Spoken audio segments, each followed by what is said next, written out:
right, well, we are here today with my partner, my friend, power broker, Frederick Eklund. We're talking about the future. Ooh, the future. The future real estate. You know that I was, actually, I'm still calling myself a witch, but when I was like 5 years old, basically the same age as my kids now, I used to dress up as a witch. I love it. A male witch that could see into the future.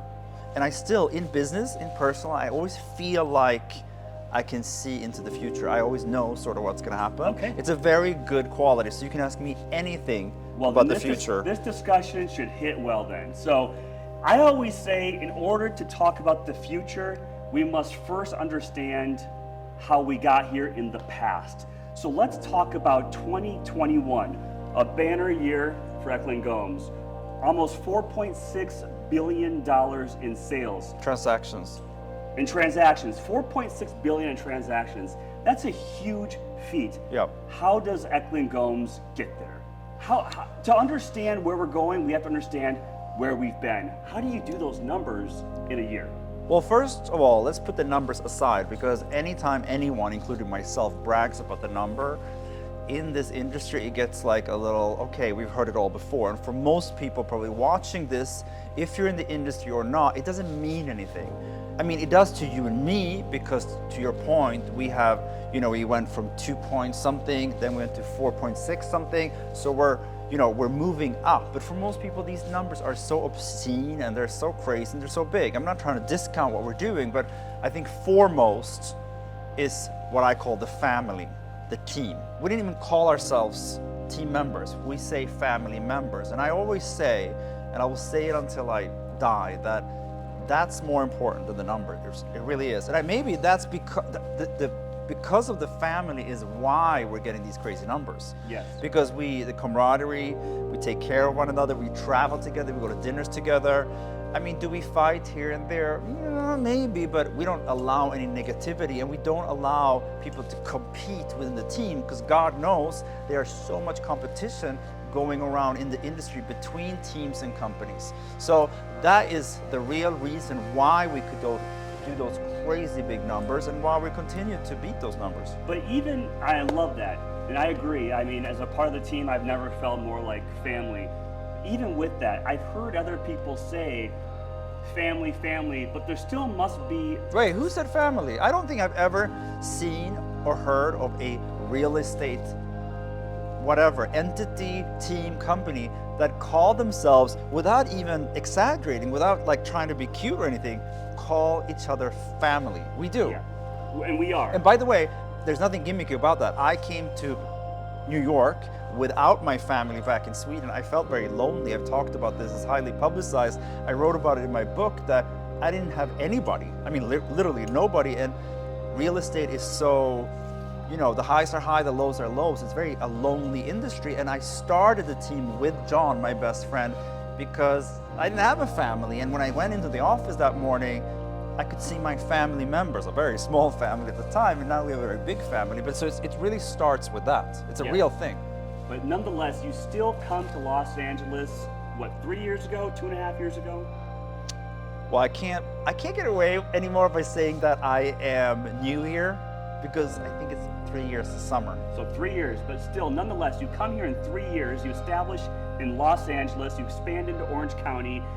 I hear there's potential expansion into the Coachella Valley, the desert, and you've done insane numbers in a 3-year period of time, which is... We have done insane numbers. We've done insane numbers. First of all, I feel like, and John and I and Julie, we talk a lot about it. We take a lot of credit. We get a lot of credit because it's just how it's supposed to be, I guess. But it's not me, it's us. It is the family.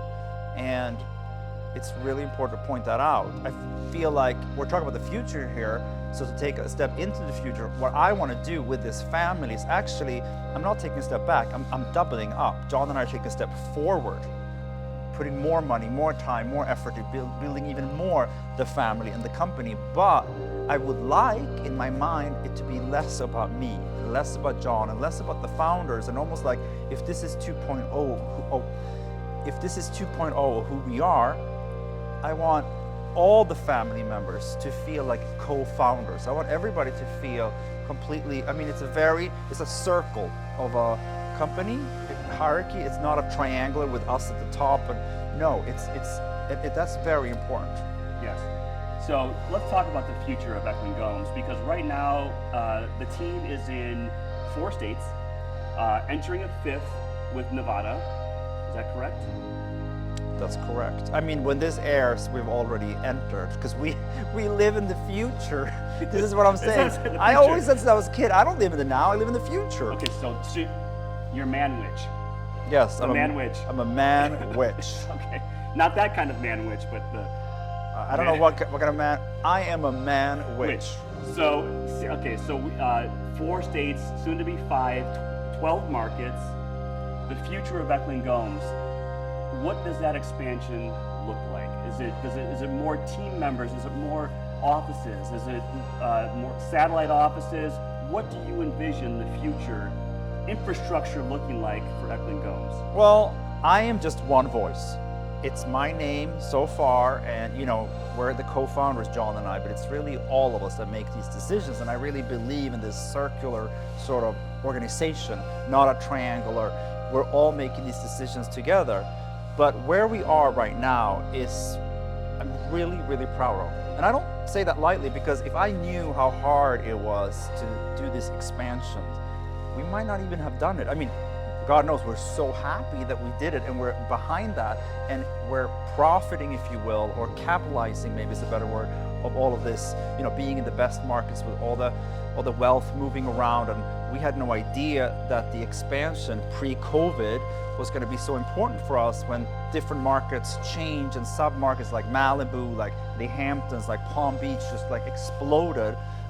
But where we're going now with us is we're in a really, really good place. We are in 13 sub-markets in 4 states. We're going into, like you said, a 5th state, and we're at all the right places. And our developers, our sellers, our buyers are very much the same.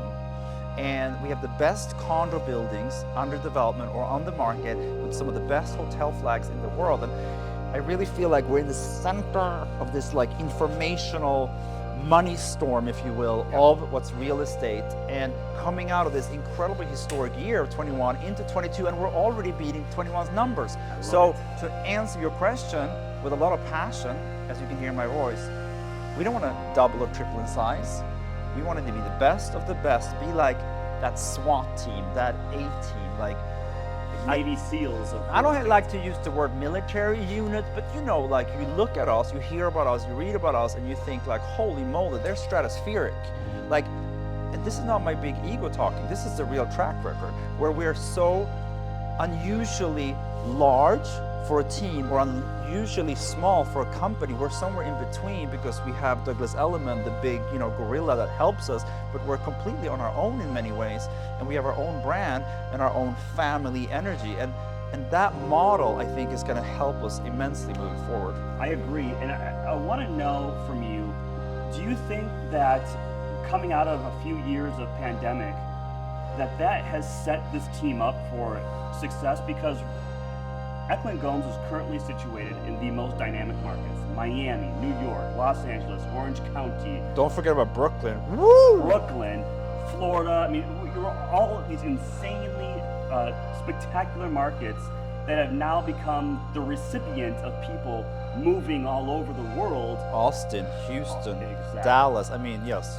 So do you think the pandemic has fueled the system that we've created, and how that's going to then expand into the future? I mean, listen, we didn't plan what was going to happen. I guess, we capitalized on what was happening during the pandemic. I mean, the pandemic is still happening. It is a very difficult time.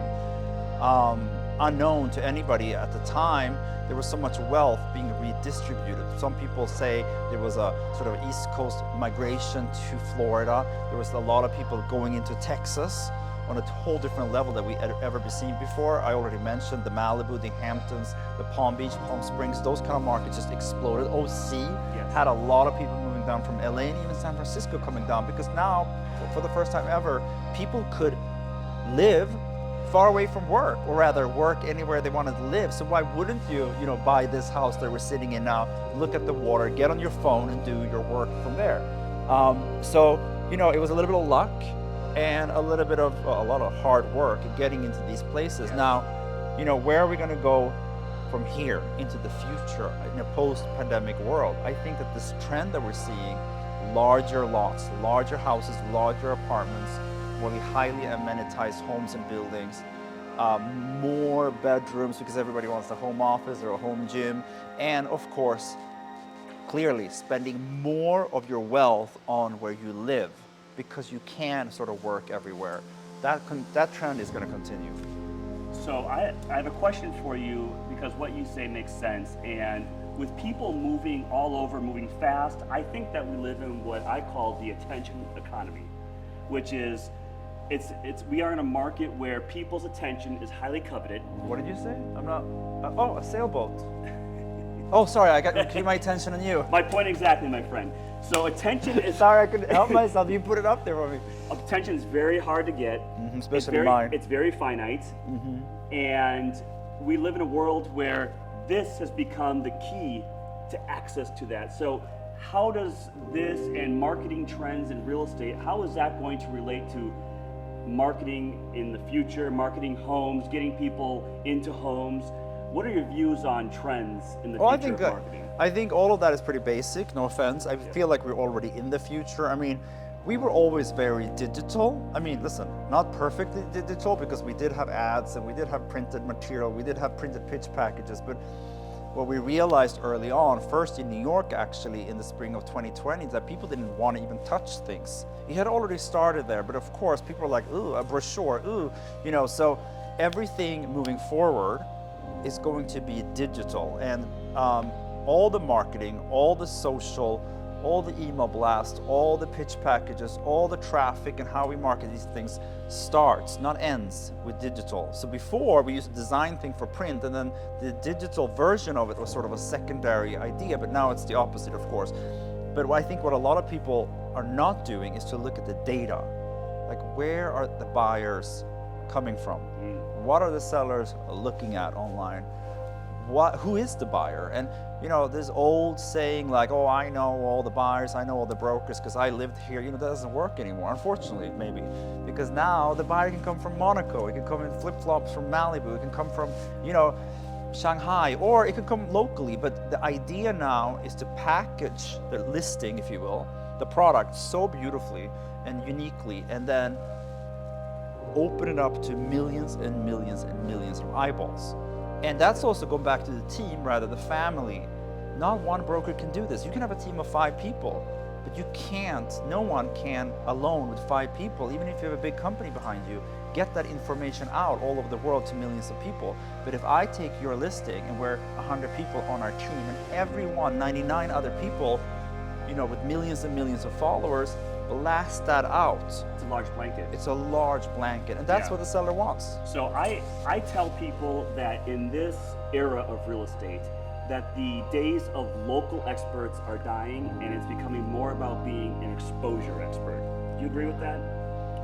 Yeah, I mean, listen, it's not only exposure. You have to know your stuff still, but you have to. You have to know the area, but the thing is, and the reason I say that is because now the consumer has more access to data than ever before. School, crime, information about the local area, and so they come well educated. So now it's about being an exposure expert, and I think that plays into what you're saying. I mean, yes and no, because exposure, I see where you're going with this, the eyeballs, yes, the width of the marketing campaign, it is very important, but in the end of the day, and this is why I don't think, if you're asking me the next question, in the future, will real estate agents sort of disappear? Because in the end of the day, it's still what I call the showing. And I always say to a seller, be careful who you hire, because you have to imagining buying something from him or her when you're interviewing them. Like, do you trust the person? Do you want to look into that person's eyes and start negotiating?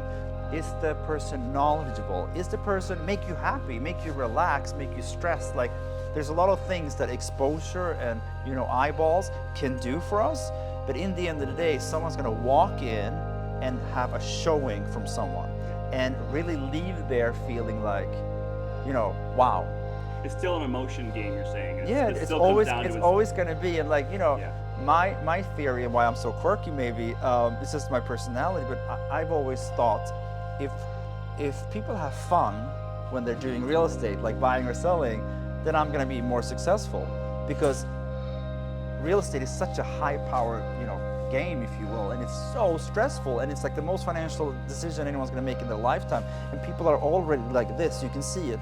So my theory was always like, I'm going to have fun on my own behalf, they're going to laugh at me by kicking and doing my thing, but what that's going to do is have everyone sort of relax, their shoulders go down, and it breaks the ice, and I become a friend, a trusted friend, more than the real estate broker who's like behind, in my case, behind a pinstripe suit. Does that make sense? Makes complete sense. Yeah, I think as we've discussed, we've talked about maybe global being the new local. Global is the new local. It happened years ago. I mean, once again, I remember when I came to New York, now I'm dating myself because I'm that old. The big real estate agents in New York were like older ladies with scarves and these old gentlemen with gray suits, and it was very difficult to get to them. I mean, literally, you had to like chase them, and they were sort of fronting the listing. We have a little bit of that in LA, in Beverly Hills, actually, where it's not, you kind of like have to get to the broker to actually get to the listing. And then, of course, technologies change all that. The listing is out there, and the broker is a side note. But you still have to call people back. You still have to be respectful. You still have to be kind. You still have to be professional as a broker. And you can't, it's never going to go backwards. As powerful as us super agents or super team that tops every list there is, we're going to get, we still have to always put the property first and make that accessible to everyone. This the minute we start, oh, it's mine, I don't want to share, and you're going against the future. Yeah. No, I agree with that. And I'd be curious to get your take on what you view as future trends in marketing. You've clearly dominated the social media game. You have... But wait. I didn't dominate anything. I mean, social media, per definition, is, to me, you have to be authentic, which is a very difficult thing to say and do, because what is authenticity today in social media with all these filters and face tuning and music and craziness that's added to the apps. However, I do believe it has to come from within and coming from a true place. And maybe that's why, like my husband says, I overshare pictures of my kids. But that to me is my top priority in my life. No offense to this situation here and you and the business. My kids are in my everything, and it makes me happy. So, I never wanted to play a game on social media. I never wanted to brag too much, although I'm very proud of all the accolades and all the sales. But as long as, the follower, if you will, feels like this is a real person and someone who's actually very passionate or even vulnerable, and share that, I think there's a stickiness to social media that's really important, and that can then slowly, slightly be translated into a business perspective. I've always said if I would only list, post pictures of houses like this and sale, nobody would pay attention. So it's a fine balance that when you say you dominate social media, like to me, the only thing I'm dominating, I hope, is my own life, and I share pieces of that. Nonetheless, you still have a very robust following, but what you say plays into what I oftentimes am trying to convey to our Orange County team, and that is, and correct me if I'm wrong, but you got to pay attention to your personal brand. Yes. Who you are, because at the end of the day, people work with people. Yes. And but let's stop there for a second. Yes. Personal brand, I think this is the billion-dollar question in our industry. Brand to me sounds like something that's a little, not manipulative, but something that you thought about, which is good because we all have to think about our brand. What I'm saying, why can't your brand just be you? Why can't you be good enough?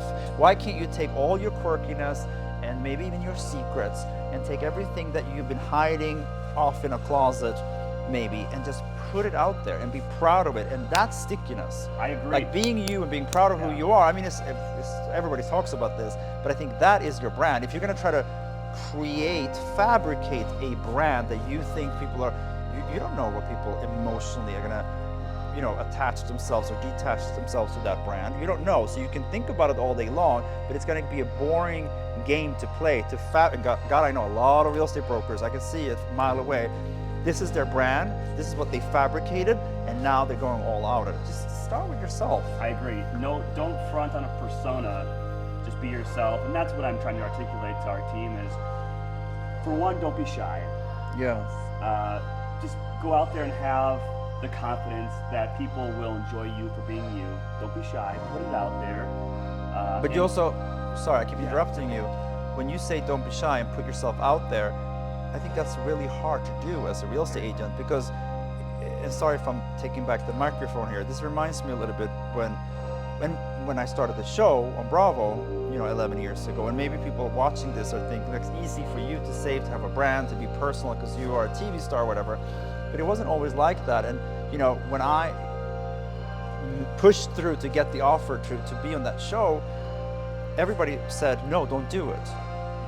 Because at the time, real estate agents were not supposed to be vulnerable, were supposed to be funny. We were supposed to be those old ladies and guys that I talked about on the Upper East Side, controlling the listings. So to go on there and share the miscarriages and cry like a baby, to get married, actually it was my real wedding, with my parents, to marry Derek on that beach with all the cameras, these are huge, scary things. But that is, I guess, the brand. So when you're saying go out there and be yourself, are you saying to actually go out there and be personal with your clients, to actually share maybe what you're going through, Yes. sharing almost too much? Because that to me is the true success. Not go out there and I'm Seth the real estate agent, but go out there and I'm Seth the father, the husband, the motorcycle guy, the dirt biker. yeah, all the yes, things yes. that I love about you, because I don't love you because you're my real estate partner. I love you because you're Seth. Does that make sense? Exactly, and that's what I'm saying. That's what I love. Okay. I love. So let's talk about, you mentioned Derek and your family. I don't want to dig too deep, although you just said you got to put it all out there, but the future of the family. You guys have landed yourselves in a beautiful place in Beverly Hills. Are you there for a while? Are you there to stay? I know where you're going with this. What's the plan?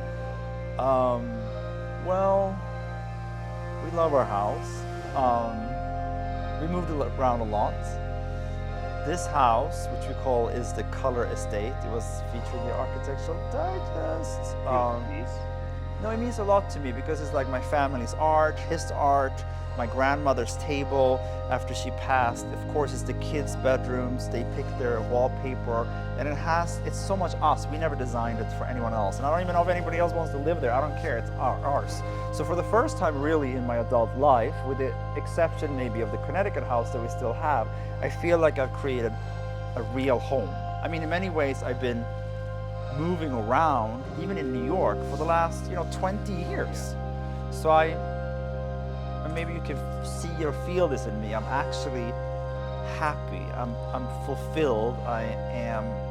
Business is great, but most importantly, personal life, family is amazing. And I don't know, do I have to make a decision that I'm gonna stay there forever? No. So I'm not that kind of person. I'm always gonna, go where the opportunity is. And the beautiful thing about this team, and I think about that a lot, when I was in New York, before we expanded, at certain parts of it, as much as I love New York, I felt, is this it? Just like I guess I felt, is this it, when I was sitting in, the suburbs of Stockholm in the winter back when I was a kid. To me, the world is so big. It's like a big smorgasbord of, that's a Swedish word, pronounced smörgåsbord, of really tasty sandwiches, and I want to taste all of it, and I want to see things and do things. And the beautiful thing with this team is that I have the ability, or the need rather, to move around and be with all of you and support all of you. And I can't always sit by the pool in Beverly Hills, and I can't. Beautiful thing, though. No, it is beautiful, but there's more beautiful things. Okay, Mr. Sell. So you've gotten a lot of your recognition by doing developments. We'll get this wrapped up quick, but the future of development. What do you see in the future of development? Do you have projects on the horizon in Los Angeles? Or is there any other fun things in the works? And what do you see as new trends in development? Wow, it's a big question. Well, first of all, we always within our family have about 12 to to 14 projects on the market within the 4 states. We certainly have some of the best in New York. We have 88 and 9 Beverly, which is closing right now in California, as you know, in LA, setting all sorts of records. And then in Miami, we have a couple that are selling like crazy. But we also always have around 10 in pre-development, which means I'm working on the floor plans, the finishes, programming it, the unit mixes, the absorption, the sellouts, and of course the collateral like sales galleries and brochures, etc. What's really interesting now is that Texas, we have over $1 billion in pre-development things. Specifically Austin, we are working on some mega towers, one of the largest towers that ever to be built in Texas. Also in Dallas, we have a big tower. That's going to be very exciting, and I foresee that maybe the biggest part of our business in this family of this team company is actually going to be Texas. And I call it first. It's going to take a while, but I remember the energy in New York in 2003, 4, 5, and 6. It feels very similar to the energy in Texas now, where everyone feels anything is possible and has a very entrepreneurial like passion. Now, to answer your question, new development trends. It's here to stay, it's here to grow. New York used to have 10% condo sales, it's now about 50%, and in the high end, it's probably around 80% of all sales is condo sales. LA has a very small percentage of condo sales, that's only gonna grow. Florida is booming. I don't have to tell you, Miami and the condo sales, it's like 90% of all the sales are happening are condos because of the shortage of inventory in the single family sector. So the trends are going to be bigger buildings, more highly amenitized buildings, better design, and these hotel condos, or if you will, flags under the hotel that service the condos is also exploding. So I feel very fortunate that I've been doing new development in 20 years, and I can say very few people in the world has as much experience in that as we do. I've done over 100 buildings now, from soup to nuts, and I love it. Well, I love it. You certainly have your finger on the pulse with design trends and everything, and I can only imagine how difficult it's got to be for developers always trying to push the envelope on new design trends and amenities. No, they don't do that. They don't do that, and if you're a developer watching this, you're going to smile now. We do that. Developers have great ideas, as they should, but sometimes, their wallet, as it should, restricts them. We are the brokers that come and we're more like consultants. We do all the pre-development and we create the buildings. I joke with my developers and say, if this was a movie, I would be the director and you would be the producer. I think that relationship works really well for us. It doesn't work for all the developers because we're very opinionated. But if I do the floor plans, because that's my specialty, and the programming, and with, of course, the developer's team, pick the architect, pick the interior designer, it's going to be a slam dunk record-breaking building. Every project that I've done where I do the floor plans sets every record. All right, and, love it. And am I being too confident today? Sorry. No, I love it. No, but this. You hear it here No, first. but this is so the developer sometimes. The developer. It's our job to make the developer understand, or rather sell the developer on these trends and push the developer's envelope and wallet to afford what we think is going to make them more money net. We're not here to spend money, we're here to make money for the developer. Yeah, I love that. And it makes sense because we are on the front lines of what Yes. the consumer wants. And so us being Yes. consultants makes complete sense. So And by the way, I love to travel. There's no secret if you follow me on Instagram. I love luxury hotels. It's like my favorite. I get like a real estate gasm when I walk into like a 5-star, 6-star hotel.